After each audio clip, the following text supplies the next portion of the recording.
Nah, Yohanes 20 ayat 2 menceritakan bahwa Maria Magdalena berlari-lari mendapatkan Simon Petrus dan murid yang lain yang dikasih Yesus, yaitu Yohanes. Dan berkata kepada mereka, Tuhan telah diambil orang dari kuburnya. Jenazah Yesus sudah dicuri. Dan kami nggak tahu di mana dia sekarang. Kami nggak tahu di mana dia diletakkan.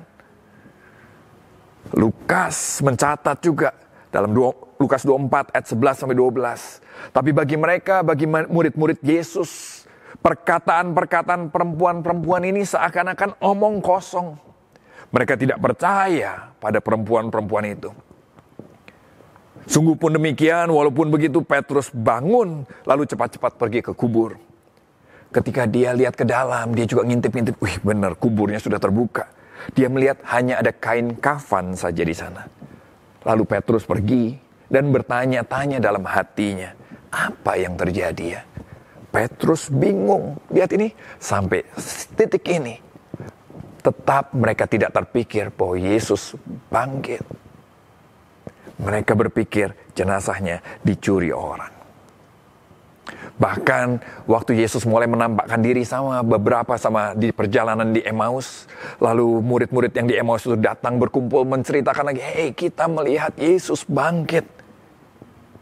Dan sementara mereka bercakap-cakap tentang hal itu, Yesus tiba-tiba berdiri di tengah-tengah mereka.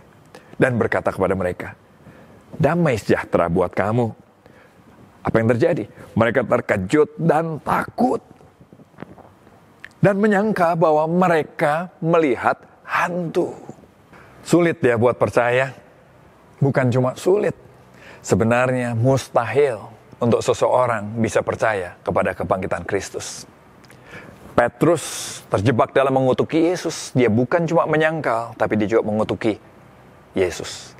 Thomas terjebak dalam ketidakpercayaan. Waktu teman-temannya semua bilang, kita sudah lihat Yesus bangkit. Thomas tetap bilang, aku tidak akan percaya sampai aku menyentuhkan tanganku sendiri.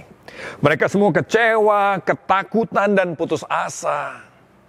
Terus apa yang membuat mereka tiba-tiba bisa percaya? Apa yang tiba-tiba membuat mereka yang begitu sulit percaya, jadi percaya bahkan sampai akhir, walaupun mereka harus melewati banyak hal yang tidak enak? Jawabannya karena begini. Tuhan yang menghampiri mereka satu demi satu di dalam titik terendah dalam kehidupan mereka. Tuhan yang menguatkan mereka. Tuhan yang membuat mereka menjadi percaya. Saudara, Tuhan tidak menuntut apa yang murid-muridnya tidak bisa lakukan, yaitu percaya. Tuhan tahu waktu Yesus mati, harapan murid-muridnya ikut mati. Tuhan tahu waktu Yesus mati, semangat murid-muridnya ikut mati. Mereka tidak bisa lagi mengingat apa yang Yesus pernah ajarkan. Tuhan tahu itu. Tuhan mengerti kelemahan murid-muridnya. Dan dia memilih untuk tidak menuntut sesuatu. Tapi setelah dia bangkit, dia menghampiri satu persatu. Alkitab mencatat bahkan sampai ratusan orang yang dihampiri Tuhan. Bukan cuma 12 murid, 11 muridnya. Ratusan orang. Wanita-wanita tadi, perjalanan di Emmaus semua, kalau di total ratusan orang yang Tuhan hampiri satu persatu. Dan Tuhan memberikan kasih karunia-Nya sehingga mereka bisa percaya. Begitu juga dengan saudara dan saya. Di zaman ini, ribuan tahun kemudian, Yesus yang bangkit, Yesus yang sama, saya percaya dia juga yang akan menyatakan dirinya satu persatu kepada saudara dan saya. Mungkin kau lagi punya masalah, mungkin kau sedang bergumul, mungkin kau sedang kecewa, mungkin kau sedang bertanya-tanya tentang Tuhan, mungkin kau sedang meragukan, bahkan mungkin kau sudah memutuskan, saya tidak akan percaya. Seperti Thomas. Mungkin kau seperti Petrus yang menyangkal dan mengutuki Tuhan. Tapi Tuhan tidak pernah berubah. Kalau dia memutuskan untuk menghampiri Petrus yang mengutuki dia. Dan membuat Petrus menjadi percaya. Saya berdoa, saya percaya kasih karunia yang sama. Kristus yang sama yang telah bangkit dari maut. Dia akan menghampiri saudara dan saya. Di dalam kelemahan kita. Dan memberikan kasih karunia-Nya.